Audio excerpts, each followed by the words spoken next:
how are you doing today? What's going on? I'm good. How are you? I'm pretty good. We've been chatting back and forth for so long. I feel like we already know each other. Yeah, I feel like as well. I'm so sorry. I mean, now you know how clumsy I am. I'm a mess, I swear. Were you having trouble with the link? Was that the issue? Right now, yes, yeah. Yeah, Okay. it was a problem with the link, but I think it's because of I'm doing it over my iPad. So, Right. yeah, that makes Yeah. problems So sometimes. how is life? You seem to be really busy, right? Yes, I am busy. I'm trying to spread my own music because Teya and me we just had our last gig on a weekend, last weekend, and now it's time Last to gig in prepare. what way? Like, The last gig together for now, for a while. oh snap! All right, Yeah, Brad. yes. So that was quite emotional and quite a lot to do for that moment. Yeah. So now I'm preparing my own stuff. That's why I'm always like in a different country or like traveling around or being a mess. Yeah. So what is the plan? Do you have an idea of what you want to do? Let me in a little bit. What is I'm gonna Selena's let plan? you. Oh my god. Do you want to hear like the dream plan? What Yes, why happens not? in my dreams? Because this is. I want to know. I want to know your plan going forward and your dream, unhindered by doubts or fears. Just Okay. the whole thing. If I was your genie, right, and I could make it happen. Yeah, let me in. I want to hear. Oh my god, I would be disappointed if you can't make it happen afterwards. So, but I'm gonna give my best though. Okay, Right. what I would love to have, or what I'm working for, is having the same amount of people in an arena as no, even more people in an arena like it was at Eurovision. I want to have people singing to my songs, feeling me and my art while I'm on stage, and I want to share my feelings, my emotions, and yeah, I think whatever artist wants, right? It's not about money. I would love to live by music, but it's not about money. It's more about the feeling that I have when I'm on stage. I just feel safe and I love it. Yeah, that's what I want. Not more. That's awesome. I like it. Tell me, how did this whole music journey start for you in general, and why is it so important to you? Okay, well, my dad is a musician, not a not a pro, but he's like playing piano very well. And my mom, she sings and she played the guitar. And my mom and my dad, they made a lot of music together. And then they figured out that I can sing.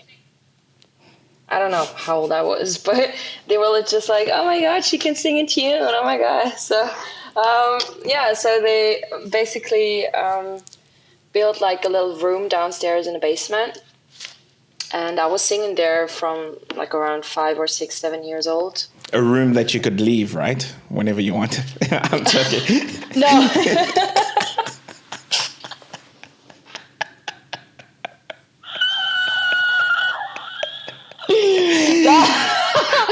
I It's was not just all Austrian. It's not all Austrian people that we.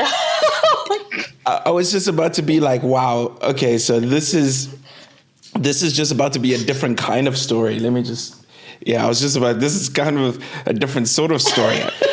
They put me in a basement and then they made Imagine me. if not, if they didn't let me leave. No. No, I was free to go whenever I wanted to. Okay, this is good. Yeah, but my dad was very strict. So he was like, when I made a mistake, even I was just singing for me. You know, I never had lessons or something. It was just for me as a hobby. And he was like coming downstairs when he heard a single wrong note, and he was like, "You sound like a frog." You know that? I was like, No, what? really? My mom Yeah. also, she was like, you sound like a frog. You try to.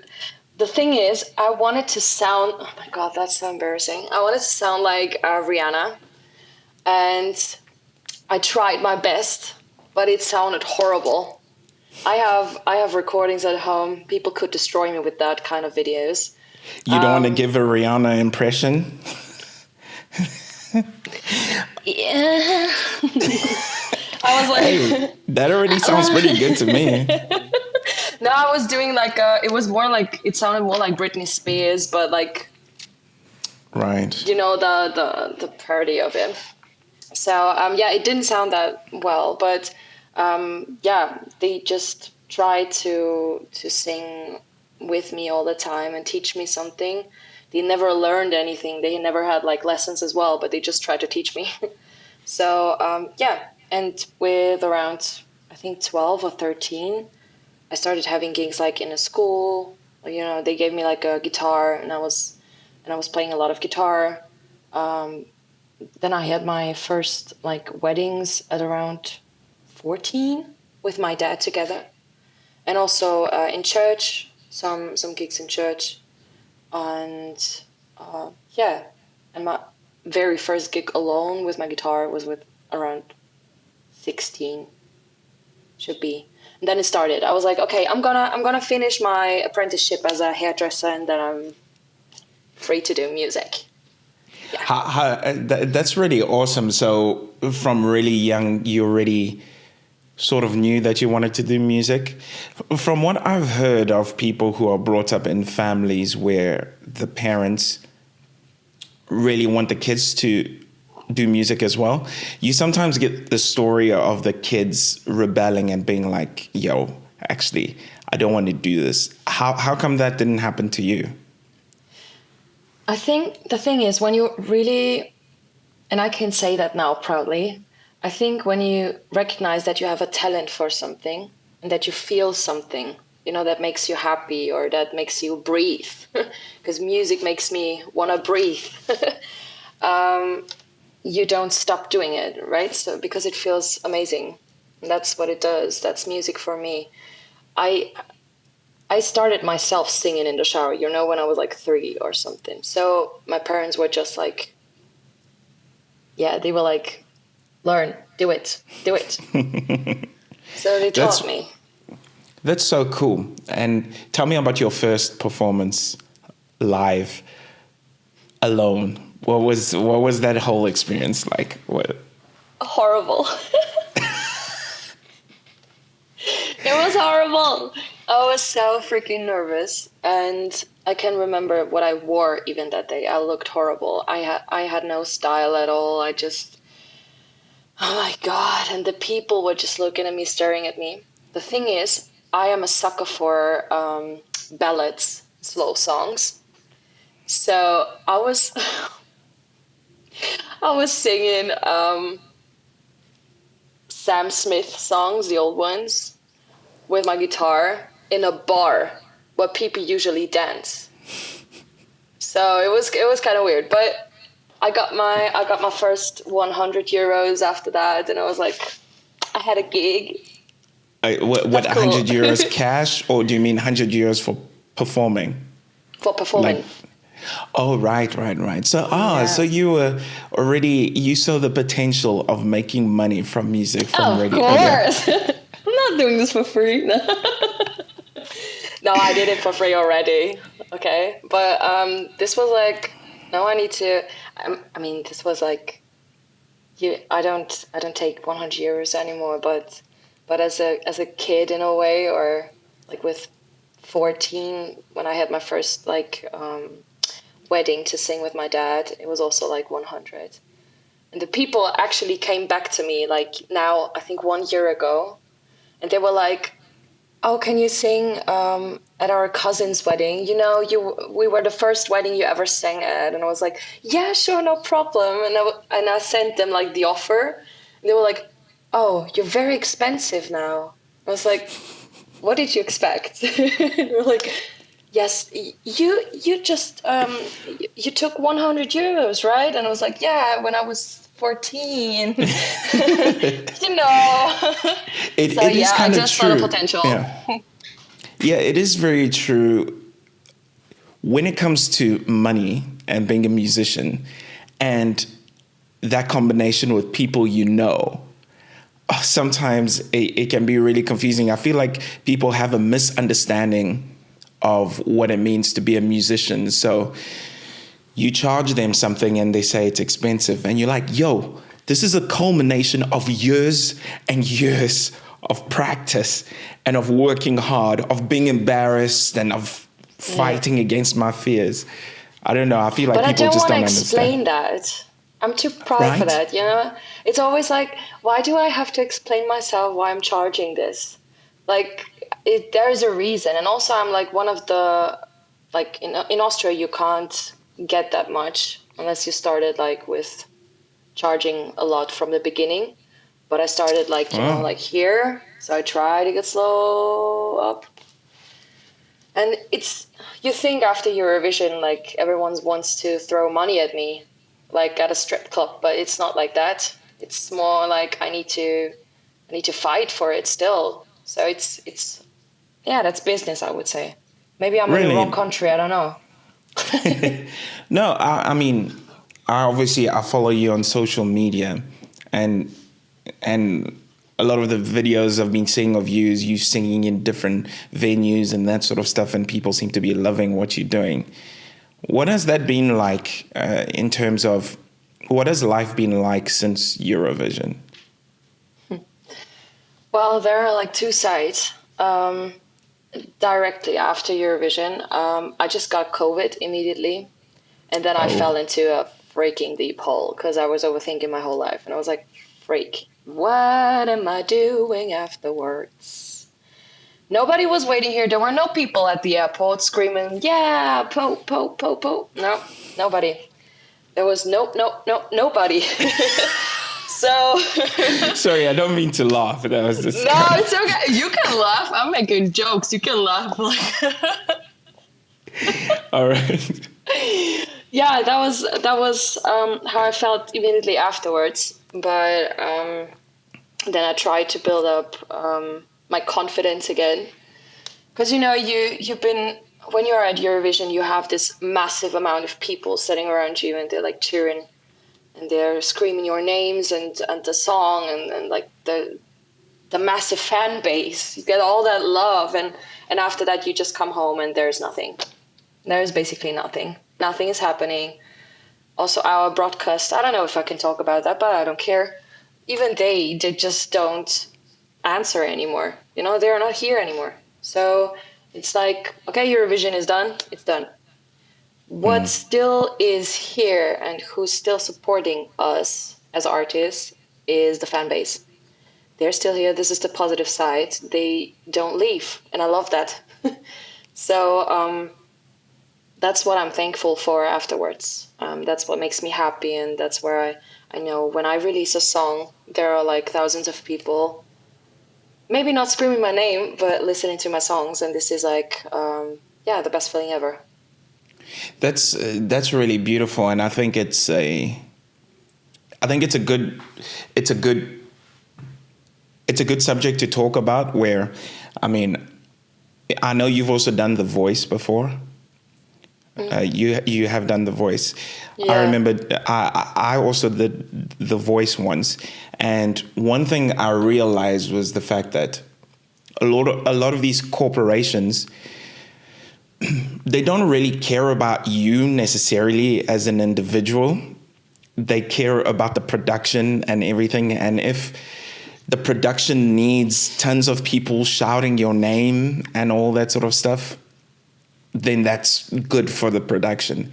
And as soon yeah, as you step out of that, it becomes a really difficult thing, right? But you bringing it back to the fans is such a beautiful thing, because that's what really matters, right? yeah, yeah, definitely. It's not about what happens there. It's more like, also, like, you know, people wrote us afterwards and they were like, oh, it's such a shame you got 15th place. And I was like, I don't give a You know, You like can swear if you want. It's fine. Oh, thank you. I don't give a fuck. You know, this is a. Yeah, I couldn't swear the whole year, basically. No, you can fucking swear if you want. Oh, thank you very much. Okay, that feels comfortable. No, Yeah. I just had to get myself down because I always say fuck and shit, and Right. yeah, I think I said bitch on BBC Live. And they were like, Oh. "Oh, you can't swear, Salena," and I was like, "Fuck, shit." So it was. It's like, It all was a right, bit I'll too fucking stop swearing, okay?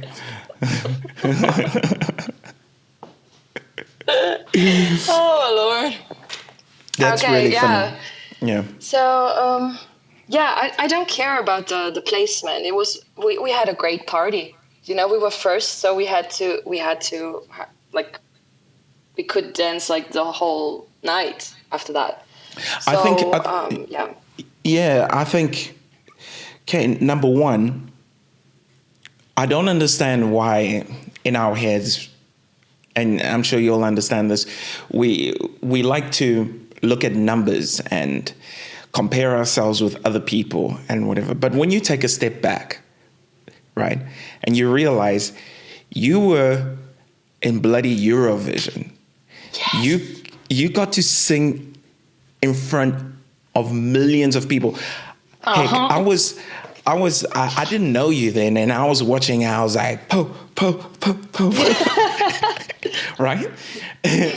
and I on YouTube, there's videos of you with millions of views. This is insane, and it seems to me that, and perhaps you'll agree or disagree, I find that after my highest highs in life is when my lowest lows can come and hit me real hard. So Yeah, it is like that. it's like 2 years ago, your dream was to be able to sing in front of like 100 people, and then you sing in front of 20 million, 50 million or whatever, and then Exactly. immediately you're like, oh, what's the point of anything? Right? It's kind of crazy how our human brains work.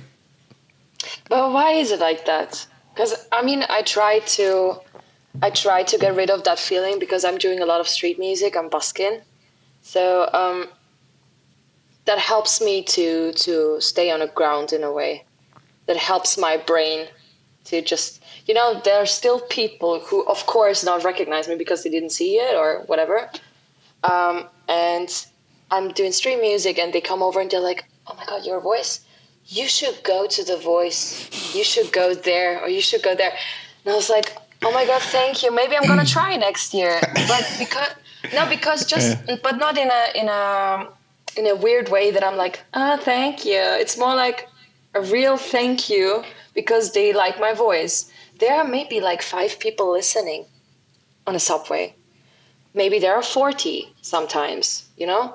But it helps me to stay on the ground in a way, to not get back to that. I need that high again. I need that 11,000 people in the arena, and I need 200 million watching me on TV again. I need to get down a little bit because I was so freaking used to it, because you have like, you have actually eight gigs at Eurovision. You have 2, like the semifinal and the final if you make it. And there are like, per semifinal, there are 3 rehearsals before that. And for the final as well, 3. So you have 8 times, almost 11,000 people in the arena, which is a lot. And then you have this 200 million people watching you on TV. This is like, it's insane. And all these numbers, they don't mean anything to me because I can't even imagine, like, how. That's How real should crazy.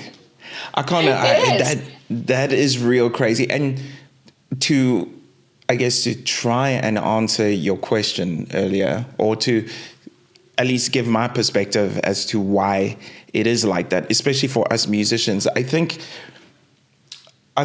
we as humans have difficulty practicing gratitude. We don't. We are very good at holding on to terrible things. So if someone says something to you in the subway, right, you will hold that shit for hours, and you're just about to go to bed, and you're like, that bitch, why did she say that, right? And, Yeah. and yet, opposite to that, someone says something nice to you, and you forget about it like that. So I think personally, what I try and do to make sure that I'm not constantly looking at the things that I've achieved and feel like they're trash is I constantly think back to a time when I didn't have even half of what I have. And I wake up in the morning and I just simply try and be grateful. As a musician myself or whatever, I will sometimes just sit down and be like, you know what? I've actually got a voice. I can sing. I can play guitar. That is crazy, actually. Like, I think sometimes the smallest things are the most important ones. Otherwise, you know, if fame could make us happy, there would be no Amy Winehouse incidences and, you know, and all those things. True. So it turns out that having millions, billions of people listening to you doesn't actually It's like do a all that drug. much. It's like a drug. It's like you got yourself heroin. It's in a way, you know, you have that big high and you just want more and more and more. I guess this is how it feels when you have like a lot of money and you want more and more and more, and you think that makes you even more happy, but it doesn't. I know people who are like rich and they're like, I don't know what to do with all that money. And I was like, sponsor me. Hi. My name is Selena. I need money for music videos and my music. I shake both hands if you want to. No, Oh, and quickly, it's Selena, not Salena, right? Selena. my real name is like Selena Maria, which Okay, is right. awesome. And my artist name is Salena. It's like Salena, but Salena written.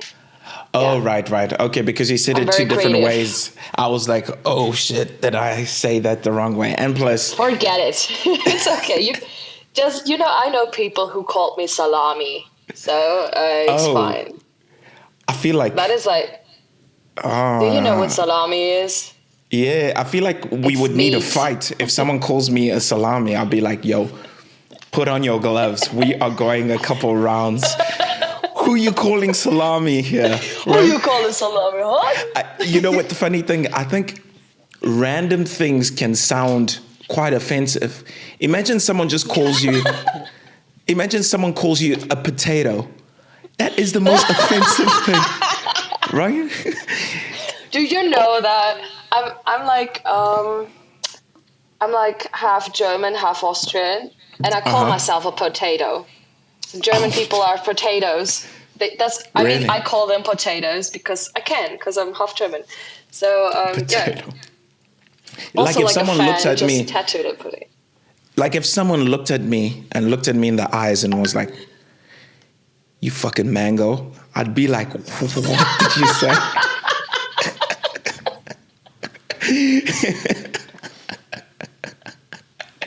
No, I would not be happy about that shit. No ways. What the hell? Nah. That would be like, oh my god, call people random fruits. Yeah. Yeah. What's up, kiwi? Well, kiwi kind of sounds. Hey, this is my kiwi right here. How you doing? Oh yeah, she's my watermelon.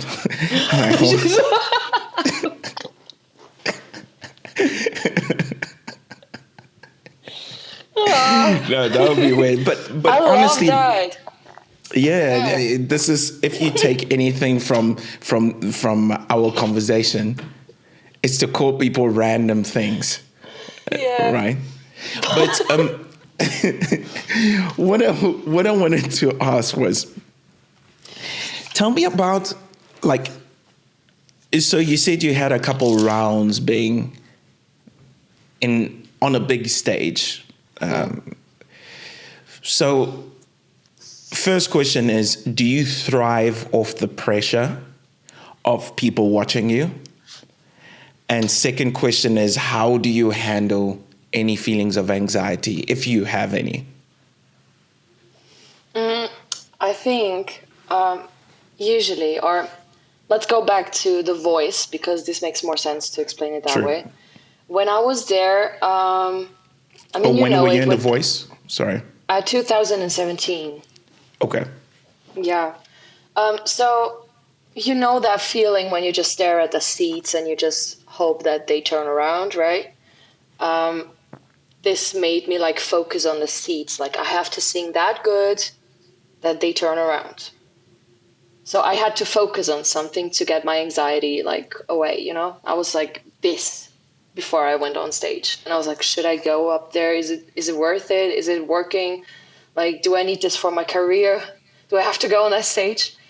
But at Eurovision, it was something different because it was my fucking dream since I'm that small. so I wanted to be at Eurovision when I was 7 years old. I've watched it and I was like, I want to go on that stage one day. My mom, she was laughing. She was like, yeah, sure. So, I mean, here I am. The thing is, Eurovision is my dream, or was my dream. So I went on stage and I was proud. I was just proud of myself. And I was like, I saw just heads. You know, it's surreal. If you see 11,000 people in a room, you just see heads, screaming heads. It's surreal. I can't. It's crazy. I wasn't nervous. I was just watching, like looking around. I was like, whoa, heck. Also, you had to concentrate on the cameras, right? I had to look in this camera and this camera and this camera. So there was no chance of being like distracted by something. And the pressure was there, definitely. Like if you think about the amount of people watching it from home, I was just seeing this 11,000 people and I was like, okay, I'm fine. But then it just came to my head, there are 200 million people watching from home. Don't fuck it up. Crazy. Yeah. You know, so this is the kind of pressure that I had that kept me like being focused. And about anxiety, I've been to therapy for almost 2.5 years now. I was working with that kind of topic for a long time now, and I have some things that I do before that. I just imagine that if I go up on stage, I'm just a human being. Whatever happens, happens. I can't destroy anything, you know? Like if I go up there and I mess up a tone, what happens? Are they going to put me into jail? No, I don't think so. Are they going to fuck up my future? No. Maybe I'm a joke on the internet for a while, but that brings me likes and views, right? So there's no way I can fuck anything up. Also, as I said before, it was my dream, so I was so focused on stage, and there are many different ways to calm yourself down, like basically tapping. I guess you know that. So I've just tapped my whole body and like ground myself in a way. And I did that with Teya as well. We took our hands, we just hugged each other for a while, so it gave us some energy. I think this is important that you have a person like that around you. So this is what I do. Now I was talking a lot, sorry. No, I mean, that's the point of that's the point to get you to talk. But did you find, was some of the pressure alleviated having Teya there? Did that help at all, having someone there? Or did you still feel kind of alone in your own, I guess, silo a little bit? No, she was like a major reason for that I was that calm, because we had each other, we supported each other.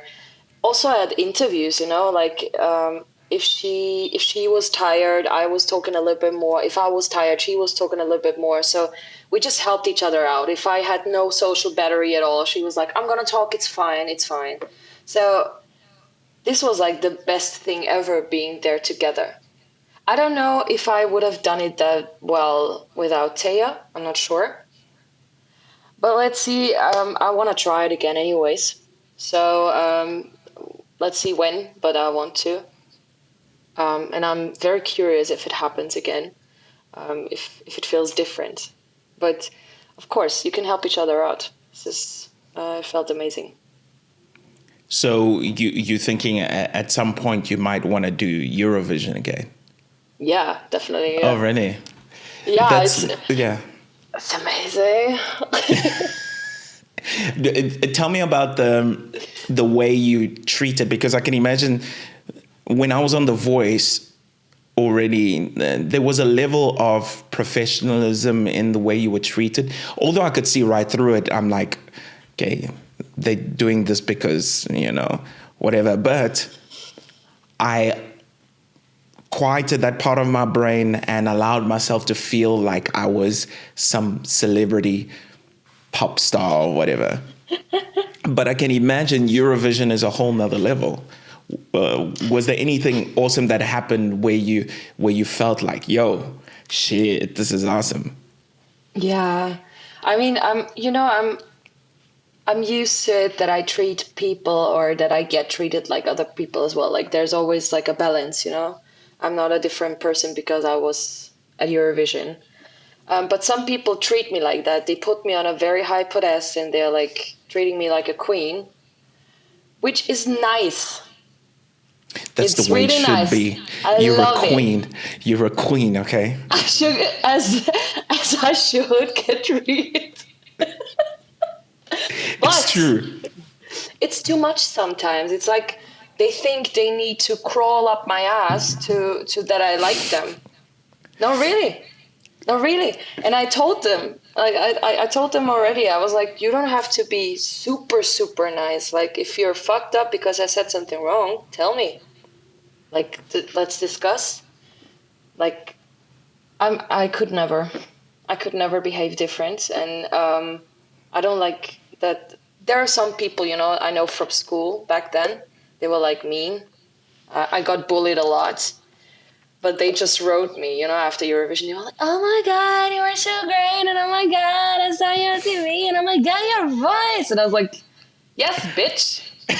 That was a few years ago as well, but you didn't see it. You had the time to bully me. No. But now you come. Now you crawl up my ass, and now you want what? Sugar. This is always the same. Also, men. Oh my god. There were so many guys like texting me again, and they're like, "Oh my god, you were so great."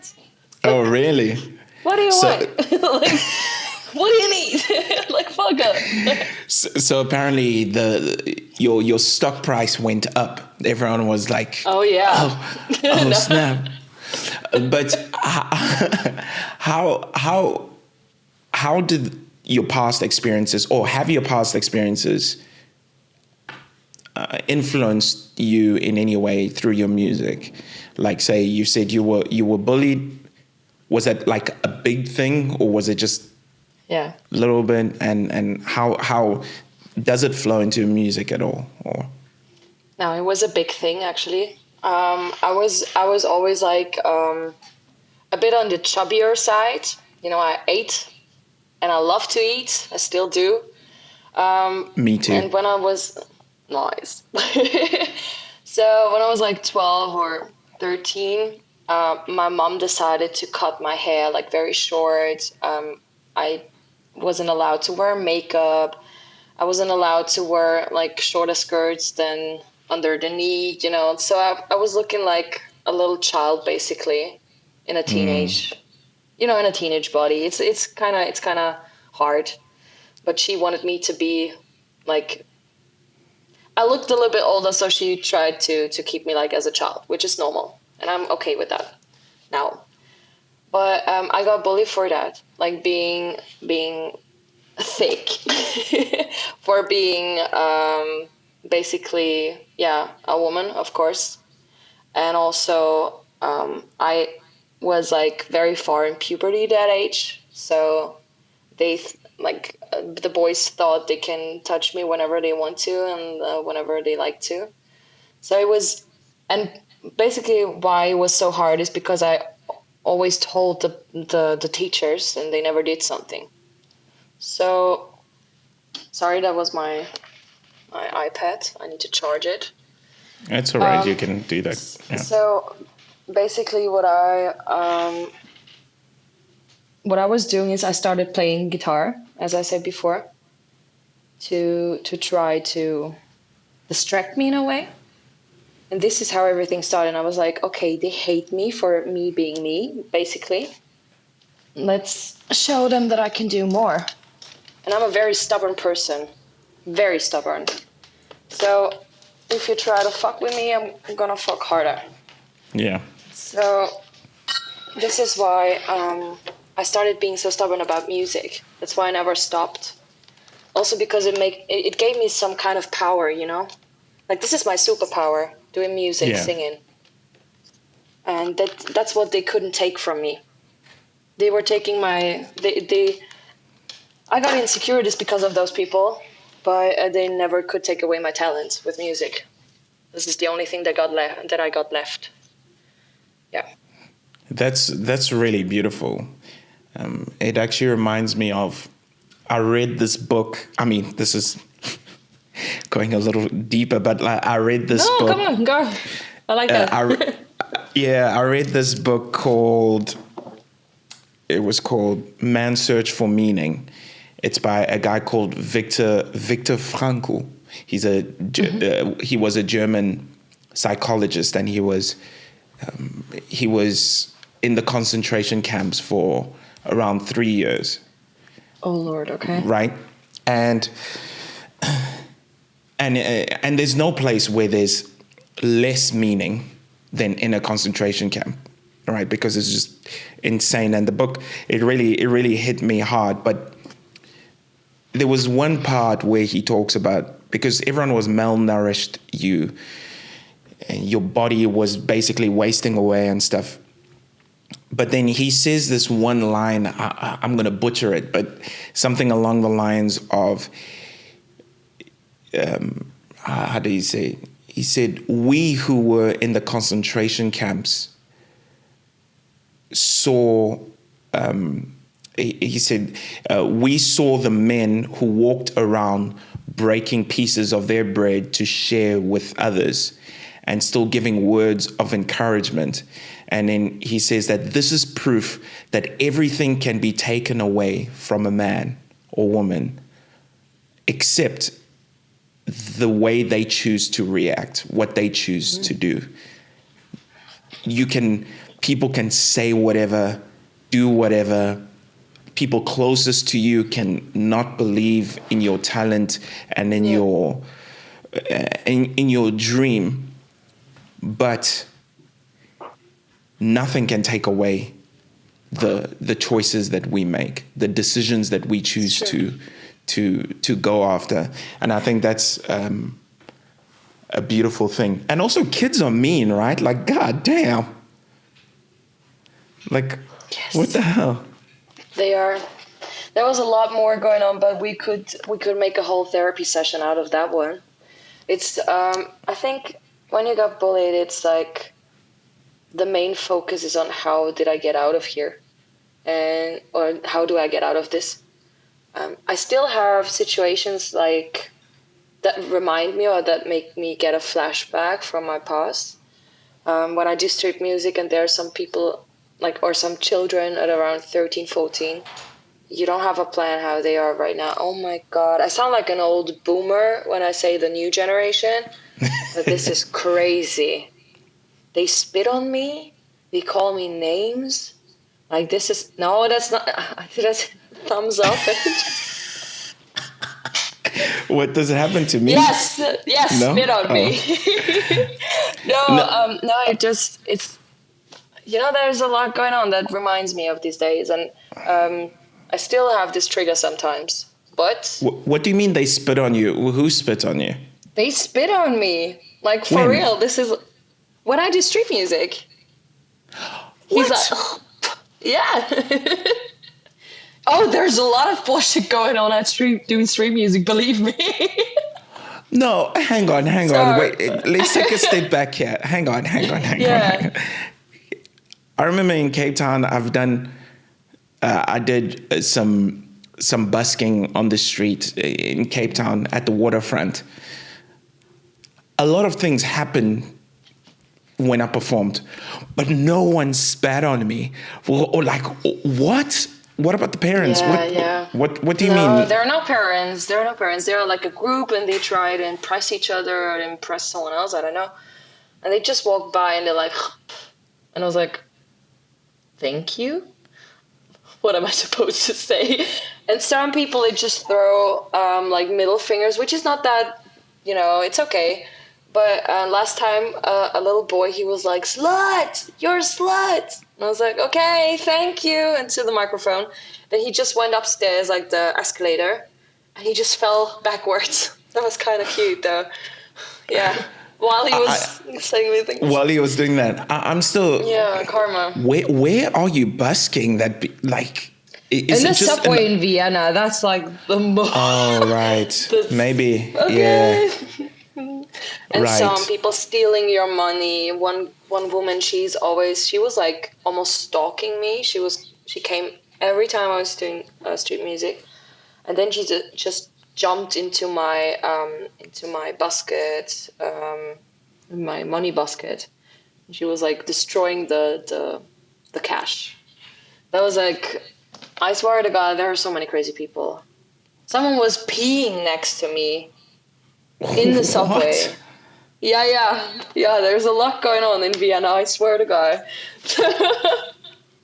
I mean, that's pretty well. I've never been to Austria ever, and I would love to come visit at some point. But oh, you're welcome. Yeah, I don't know if I'll be busking though. I think I'll just come and hang out. Think about it. Not it's do not that. always like that. It's not always like that. Yeah, other times they shoot you and like. No, I'm kidding. I had a knife fight as well in front of me going on because I didn't want it to sing a song. Yeah, one guy with a knife, but I didn't see it first. He just came up to me and he was like, "Can you sing some random songs no one ever heard of?" And I was like, "I'm sorry, I just have like I have my songs that I sing. I can search up something on YouTube if I know it, but I don't know that song. I'm sorry.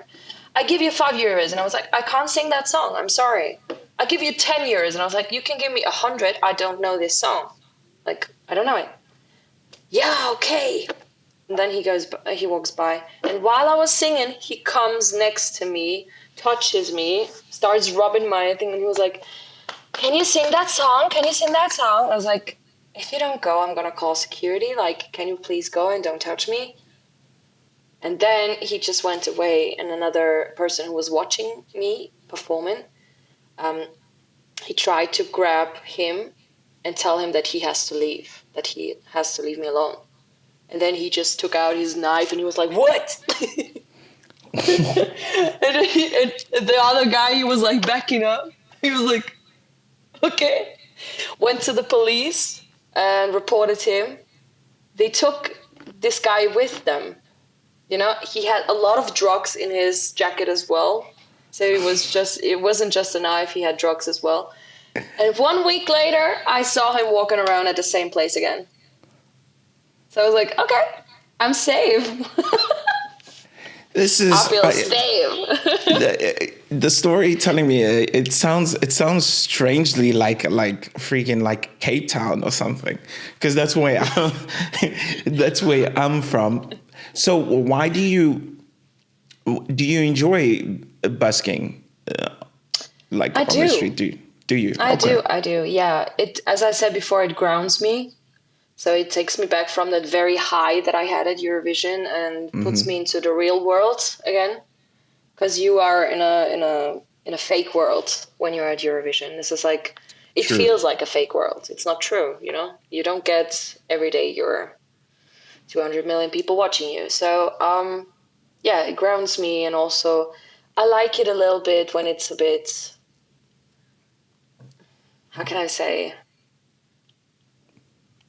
I like it when it's a bit rough. I don't like it my career shouldn't be too licked and perfect. I like it when there's some sprinkle of shit in it. Right. And this is how this is how it feels sometimes. You sometimes feel like shit because you get treated like shit, but also that makes you strong. Like, you can tell me anything, like anything bad, I don't care at all. Like, because I heard a lot at doing street music. So Right. yeah, makes you So harder. then what's the you told me about your dream earlier. So have you been speaking to people or taking steps towards heading in the direction? I know you said that you're going to go solo. I guess this means that you're going to start writing music and all that kind of stuff. Can you try to walk me through a little bit with whatever you're willing to Sure. share? Yeah. Sure. So I don't have a label yet. So I'm trying to find a label that wants to work with me. I'm still finishing all my demos because I wrote a lot of songs like this year and last year, and I think I'm ready to. I could release a whole album if I want to because I have a lot of songs which I like. So I just need to find a way that someone sponsors me or like maybe working with a label. Yeah, and I don't have a management anymore, so I'm alone. I'm doing everything on my own right now, and just trying to find the right people who wants to work with me and who can see that I have potential and see the potential in the whole thing. Yeah. And how much weight and hope are you putting on people helping you out? I think I need to take that pressure off of me because that's what I do the last years. That I hope that someone helps me or I hope that someone sees me. So if it doesn't work the way that I imagine that it should work out now, that I find a label or a manager or whatever, I can do it myself. I'm just trained to do it myself, like I'm used to it. So I'm not waiting for anyone to help me. I'm just trying to find someone now. And if it doesn't work the next month, I'm going to make my own master plan. I'm very spontaneous, so I don't mind moving to another country. I don't mind moving around to find the right way. It's okay. Yeah. I'm so freaking chilled. Yeah, you seem chill. You seem chill. The reason Thanks. why no, because I was just like, if I could just comment quickly and say that because you have something that literally most musicians don't have. The fact that freaking 200 million people have freaking seen your stuff, your face is all over the internet. Do you know you've got a Wikipedia page? Yeah, I know. Sorry. I was like, now I'm important. People make me important because I have a Wikipedia page. And I love it. Yeah, because when I wanted to read I wanted to read some stuff about you a little bit before, and then I was like, God damn, there's stuff everywhere. This is awesome. But yeah, but they missed a lot. I need to write something myself onto my own to Wikipedia just add a little. some sprinkle some truth. No, because sitting on my own Wikipedia page in the evening, I'm like, no, that's not true. No. Yeah. Well, this absolute queen, when she was young, Salena, she was always a queen. she just got recognized now by being at Eurovision, slaying on stage. That is so funny. No, because because earlier you said something that sparked something in my mind when you were talking about how what the hell? The fans are what keep you going, and the fact that I mean, people obviously love to see what you're doing and all that kind of stuff. And it seems to me that no matter where you go, the people who follow you will keep following you, right? And I would, I guess, challenge you a little bit in terms of what are you wanting to do to make sure you're communicating with them, make sure you're bringing them along, make sure you are, I guess, cultivating this fan base that will grow. I mean, you've got everything, an amazing voice, great songwriting. Thank you. You know, you've got everything right in front of you. It will be, this is the only thing what I have in mind, what I need to check out. I'm doing a completely opposite of the music that I did at Eurovision. I'm doing R&B soul. Ooh, So now I'm intrigued. I'm not doing this kind of pop at all. So this was just for this project, you know? Like Right. Teya is more doing things like that. Also, her solo project is based on a little bit on what we already have with Edgar and Bye Bye Bye, and also like the Christmas song now. But I'm Yeah, not this at all. Well, yeah. Yeah, the ho. This is I have two sides. I have the crazy twerking bitch on stage Right. side, and I sing you very deep songs, and I tell you about my life, and I tell what happened and how I feel, and I want people to sing as a big choir on stage. You know, this is what I feel, and I think this is what makes me happy. People told me like, yeah, you should do stuff like that, like Edgar. You know, like, are you doing songs like that? And I was like, no, I'm gonna do R&B soul. Oh wow! So the people are like, fuck, are we going to No. like her stuff? But I'm okay with that if they don't. It's just I want to do what makes me happy at the end of the day. I don't want to do anything that just brings money. Everybody's So talking about true. business. Yeah, sure. Okay. It's about business. I want to live from music. But if I have my own stuff and if I feel good and if I'm standing 100% behind what I'm doing, people will feel that and see that, recognize it.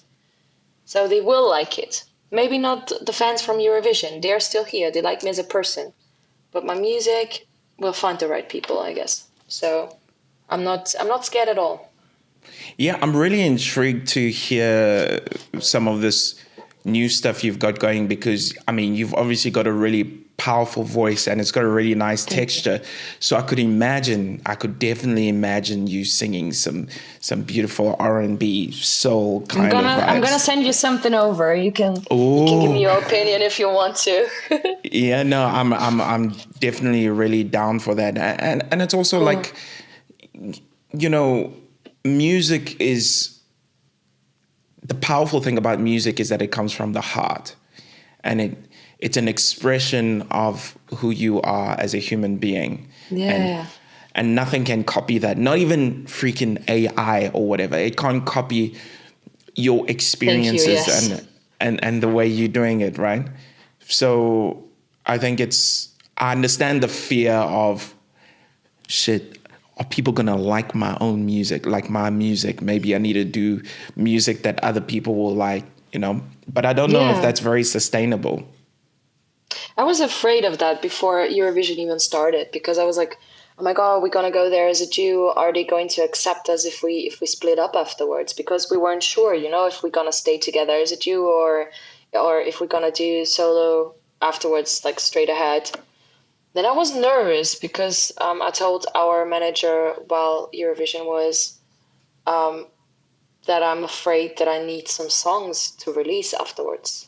And he was like, oh, I was already talking with Teya. Let's do another song together. I was like, yeah, sure. I'm down for that. That's cool. That's cool.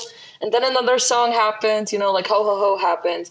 So I was like, okay, this year I just focus on a duo.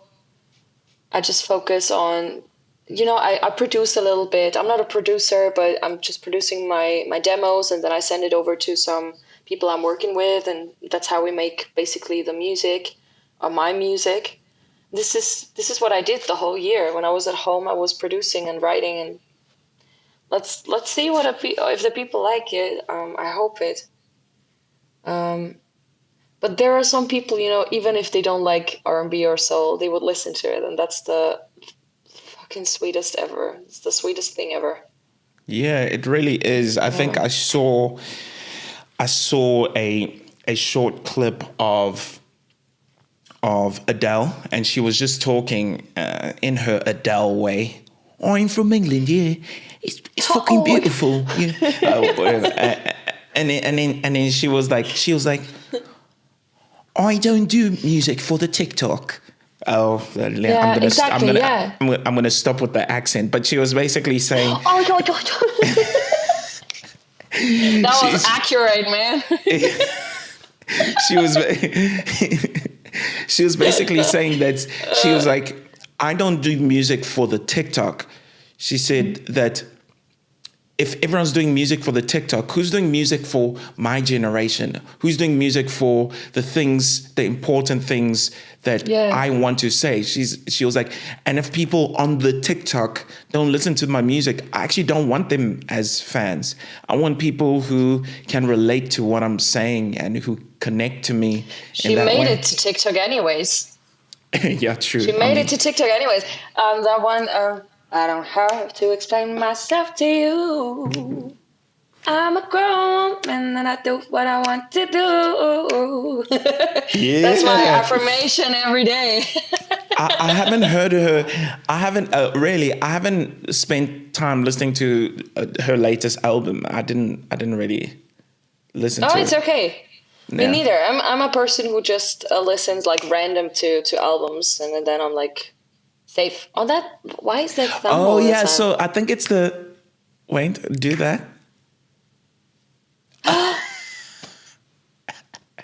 Hey, do you want to see something? Check this. I was like, the computer is agreeing with me. On here, I've got, hey, Atos, how do I do the random sounds? Press the number buttons. 1, 2, 3, 4. Where is that?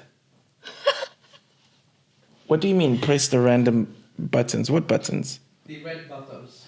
Oh, the A, B, C, D. Oh, yeah, those ones. Oh, wait. This might be, wait.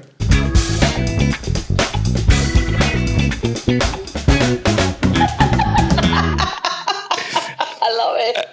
I think there was one more, wait. Push him. Oh, I could clap for you. Eurovision. And then last one. Why didn't you use that? You made so many jokes. I know. But it's like wait, do I even know any jokes? Oh, come on. Your whole page is full with like your comedy stuff. I saw a lot, by the way. Oh no, I feel like you know me a little too well now. Shit. No, it's really cool what you're doing. I was laughing my ass off.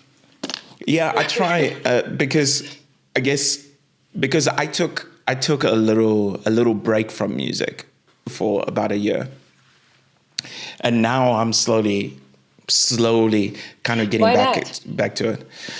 Well, because I got really bored with what I was doing, and I also wanted to take a bit of time to figure out how social media works.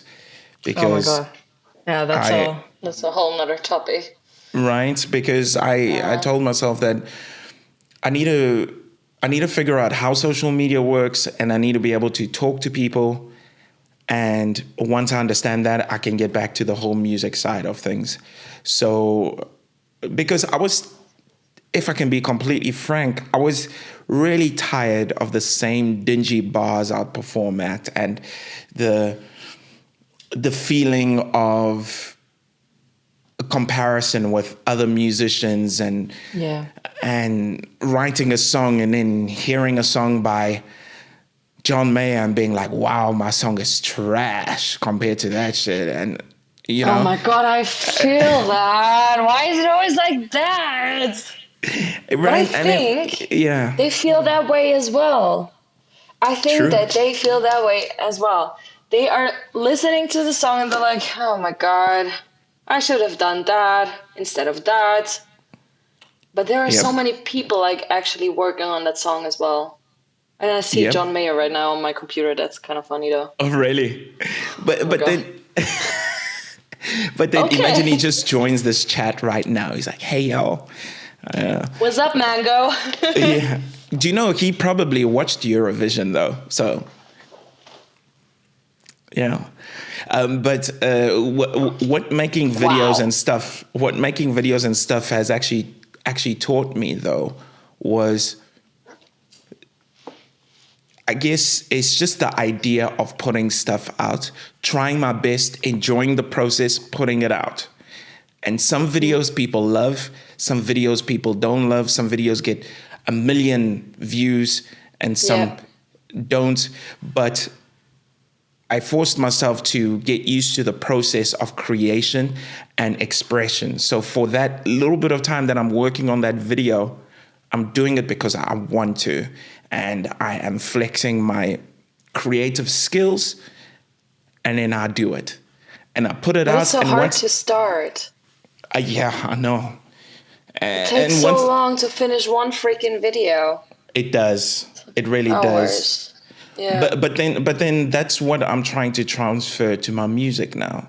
So this idea of not overthinking every bloody little thing, putting things up to a level, up to obviously a world standard level in terms of the mastering and the mixing and all that sort of shit. Yeah. But not overthinking too much and not trying to compare myself with anyone, because there's only one version of you and I. Well, so far as we know, you never know what's world, right? Our clones on the other side of the earth. Hi! What's up, man? They're living the better life, though. Yeah, exactly. So maybe. Who knows? So that was for me. And then I guess lastly, because I don't want to take too much of your time, you don't take time of me. It's very comfortable, actually. Okay, cool. I guess what I would want to ask is, who have been your musical influences? Oh my God. Okay. I think when I was a child, it was, I wanted to sound like Rihanna. Yeah. Also, Amy Winehouse. Also, oh my God, back in the days. Aretha Franklin. Oh yeah. Well, I think it depends. I just listened to songs, and when they touched me, the artist touched me as well. So, what I had for a very long time, because I admire this person, is Jessie J. She's like out of this world with her tune. Jessie, did she collab with Eminem? Am I thinking of the right person? Oh no. No, Jessie J is like, I'm gonna send you some stuff. She is okay. Yeah, she's British. She's all right. I just love this person. You will see it. I saw her live in Cologne when I was living in Germany. Right. And she's the only person I think that can make me cry. Really? I would say. Yeah, because she's a beast on stage. She knows who she is. She's a very tough woman. She's amazing. She's beautiful. She's talented as fuck. She's everything that I wanted to be back in school time. Yeah. I was like, I want to sound like her. So I was practicing a lot, that I am in tune, that I'm not flat, that I was taking care of that. And now it's Yeba. I don't know if you know Yeba. Yeah, I do. Yeah. Have you heard? Am I thinking about the same? Yeah, but have you heard her and what's his name? Something Collier. Jacob Collier, where they do like a bridge over troubled waters. If you wait. Do it right now. I hope it's the same person. I could be wrong. Jacob and Yeba. I don't know. It could be. Oh yeah, got it. Yeah, they are.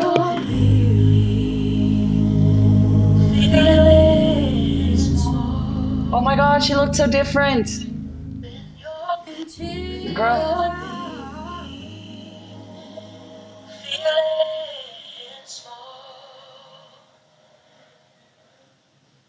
I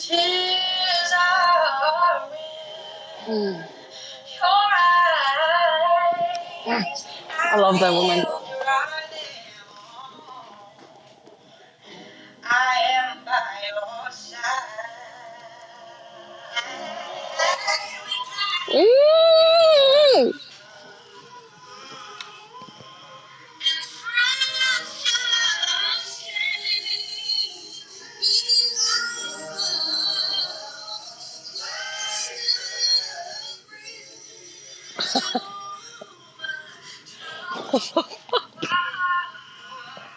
This, see?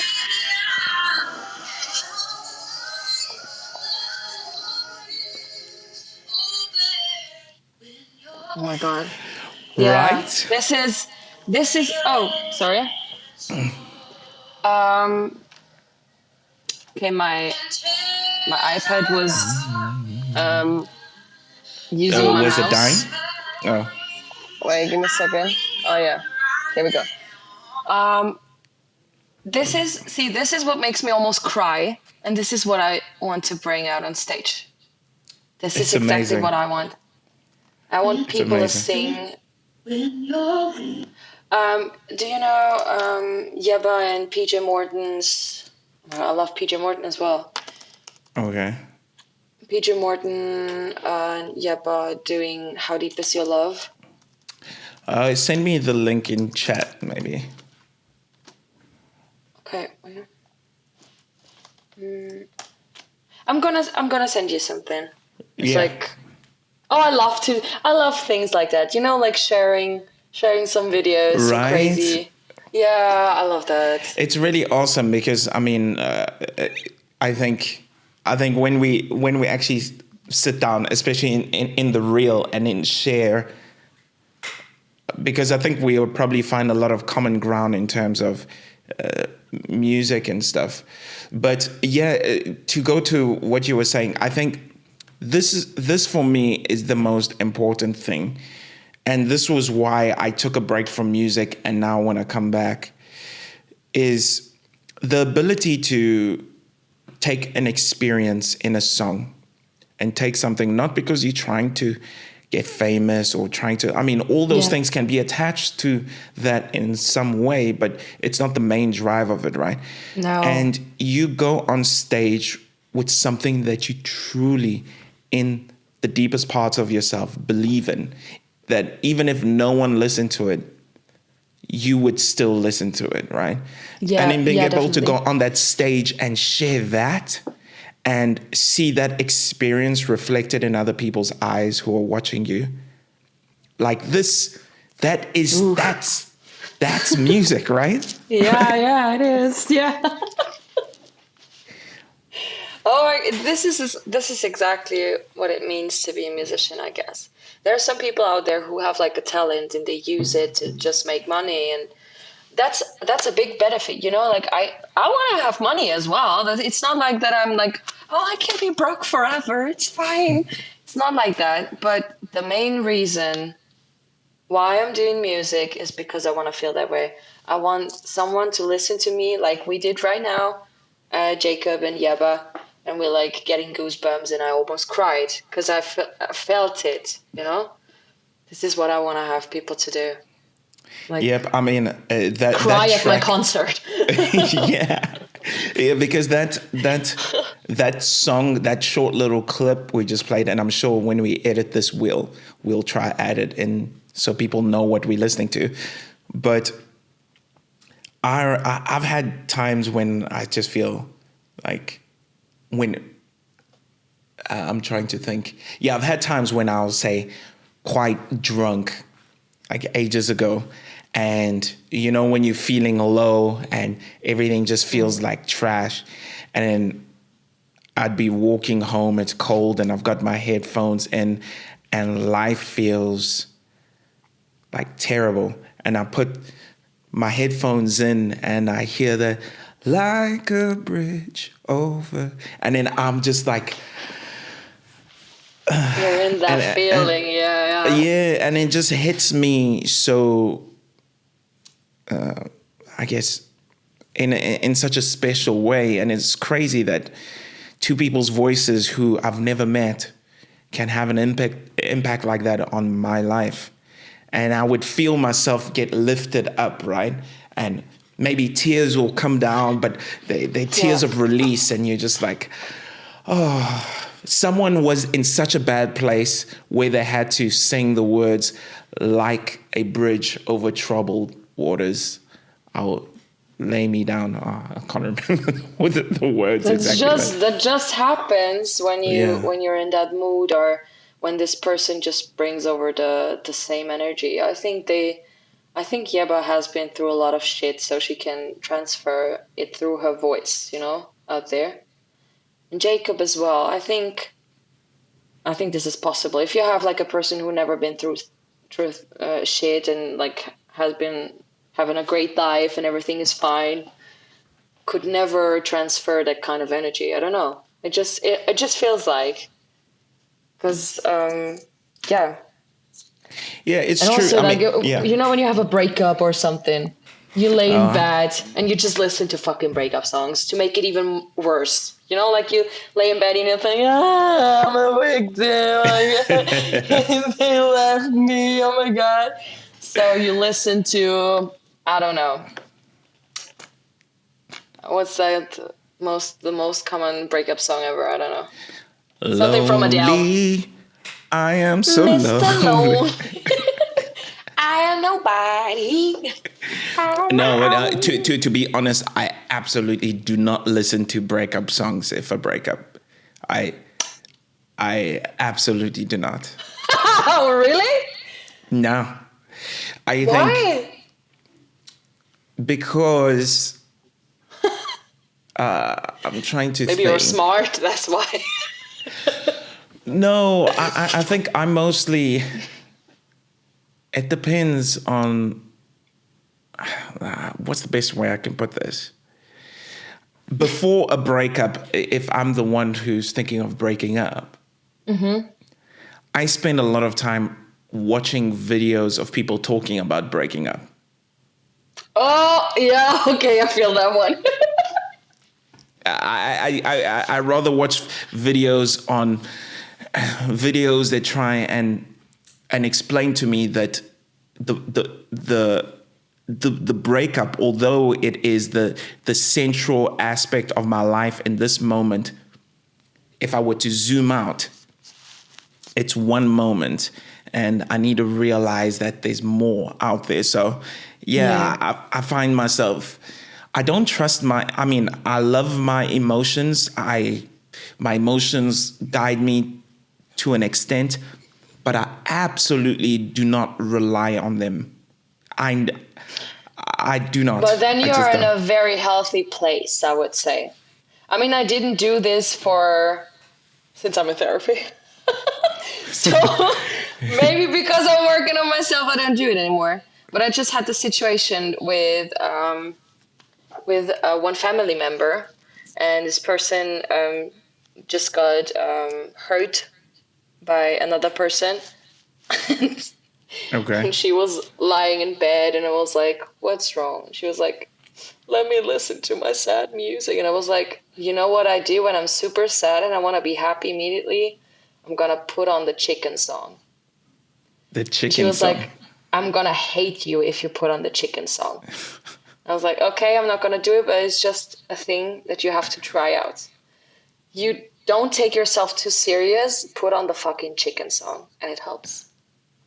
It's very embarrassing for yourself because you cry a lot. First you're like, and then you put on the chicken song, and you're like, and you're like, okay, I can't cry anymore now. So you basically trick yourself out. That's what I do sometimes. Yeah, that actually makes sense on a psychological point of view as well. Right? I don't know if it makes sense. I don't know about you. But I sometimes feel like if I've gone through something really painful, I find it hard to write a song about it like straight away. I don't know. Really? I find it. I need Even a little bit of in distance. Emotion. Yeah, sometimes it's just too much. Okay, because it changes, right? The emotions change. When someone hurts you, you're like, I hate this person, and like 2 days afterwards you're like, okay, maybe I just overreacted, and then you rewrite the song. So if you write a song, I think after a breakup or a situation where you got hurt, you have to finish the song the same day with that kind of energy, because if you don't do it, you're gonna fuck it up and you never finish it afterwards. What is your songwriting process, by the way? Sometimes I do have melodies in my head and I just hum it into my phone, and then when I come back home, I just sit down and try to find some snippets and some drums and whatever, or melodies that fit, and I write something over it. Or what I try to do is write a song once a week at least, even if it's busy. So I'm gonna sit down. That's awesome. Yeah, but it's hard. It's hard. Sometimes I don't even finish the songs that I started, just if they are special to me and if it's a special topic. And right now there's a lot going on in my private life, so I have a lot of topics to write about. So I'm just gonna sit down. I try to find some melodies, try to play something. I'm not the best piano player, but I try to. And then I sing something over it, some melodies, and that's how I start writing. Or I have some lyrics in my head and I want to put them into a song or write a song about it. It's like I'm having one sentence and I'm like, oof, I could write a whole song about that right now. Right. I'm sitting in the bus or somewhere and I'm like writing. I'm like, okay, I need to find a melody. So, yeah, that's basically... That's really awesome. I need to... at some point when we connect, I'd love to chat to you a little more in depth about your writing process. I think it's really cool. Sure. I really like this idea of trying to write a song a week or something. What DAW do you use to create your rough demos? Logic. Oh, okay. Yeah, just easy, like I started with GarageBand and then just downloaded Logic to become more professional. Right. But yeah, I'm not a producer, but I'm trying to just put everything together so I can show a demo or an idea of what I have. I have great producers around me, and I always like to work with new people and try to find out what's going on with them. Right. So yeah. I think because I'm using Ableton to do demos and stuff, and for as long as I can remember, and I think it's symptomatic of most musicians, is that I keep telling myself that I can't produce, I can't do it, and I'm going to give it to other people. But I find so often then I end up being stuck in a place where there's some sort of blockage in terms of the process, or I don't have enough money to pay someone for something, and it just affects the whole process. And I'm wondering if a lot of us musicians sometimes what's the best way I can explain it? We're too comfortable. Yeah, or we're like children. Or we're like children, Have you ever been in a situation where you're like, oh, I need a grown-up, and you're like, oh shit, I'm the grown-up, yeah. Damn it, right? Every day. Like, I need my mom right now. And I'm like, oh fuck, I'm 25, I need to grow the fuck up. So exactly. I get that. And I'm wondering, and like on the family and music page, I'm constantly trying to encourage musicians to as best as they can to know that they can actually do a lot alone, right? Yeah, definitely. We don't have to sit around and wait for.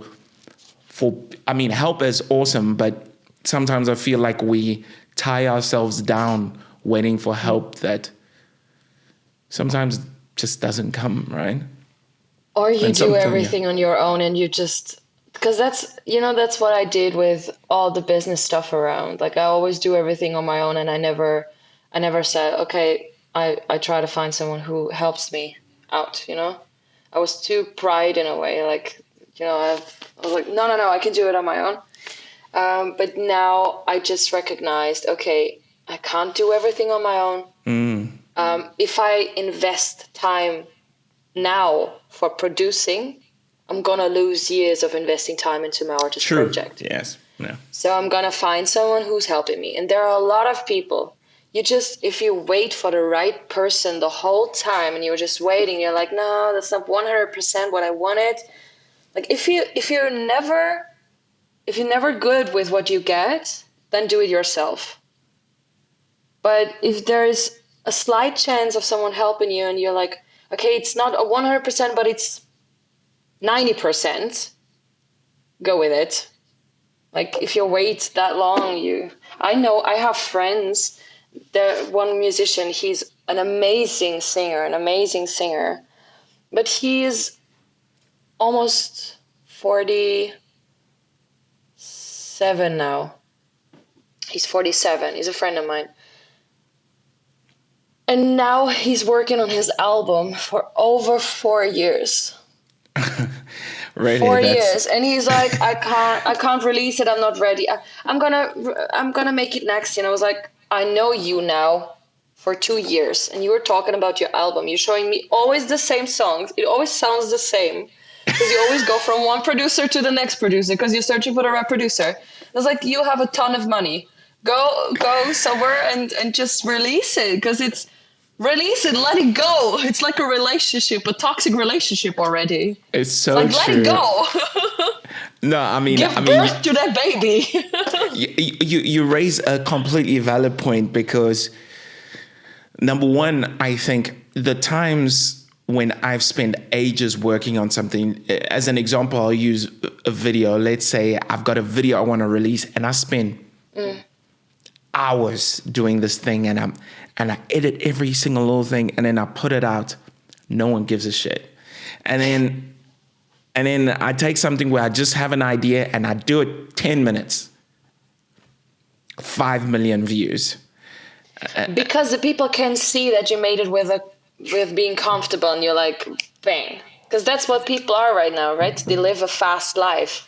So they need fast content. And you never know what works. I think personally, something that can be, well, at least I'm going to implement it in my own life, and we'll have another call in a bit of time, and we'll see if it helped me at all. But but for me, what I want to start doing is, of course, I want to spend a lot of time and effort into making my songs. Of course, I'm not going to release anything I'm not happy with, but I'm not going to. Sure. I'm not going to release songs with this is the one that's going to do it for me or whatever. It's no. Right? Just release it will a song. Come different. Yeah. It will come different anyways. If you think that is the song, you're wrong. And that rhymes. It's always like that. Yeah. You think that's your song.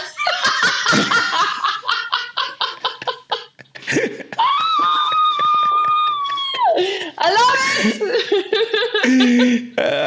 That works. You have to do it all the time when there's something funny. I love it. Yeah, I feel like because I just discovered this thing. My friend Atos, who is helping. He's part of the social media. Well, him and I work together in social media, and then he put this thing together, and it just goes. But lastly, I guess because you've had millions of people watching you, and I'm pretty sure I completely confident in your future and the things that you're going to be doing.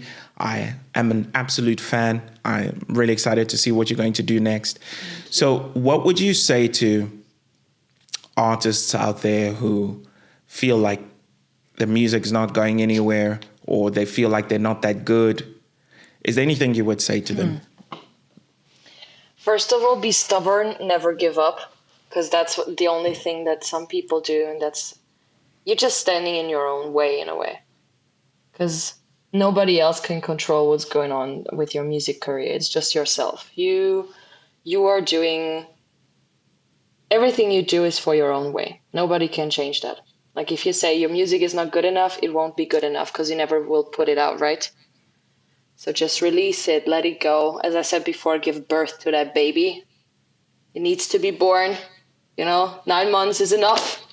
So not longer. And I think be stubborn. That's it. Yeah. That is awesome. Just do it. That's so awesome. Salena, thank you so much for talking to me. Thank you. And sorry for being such a mess.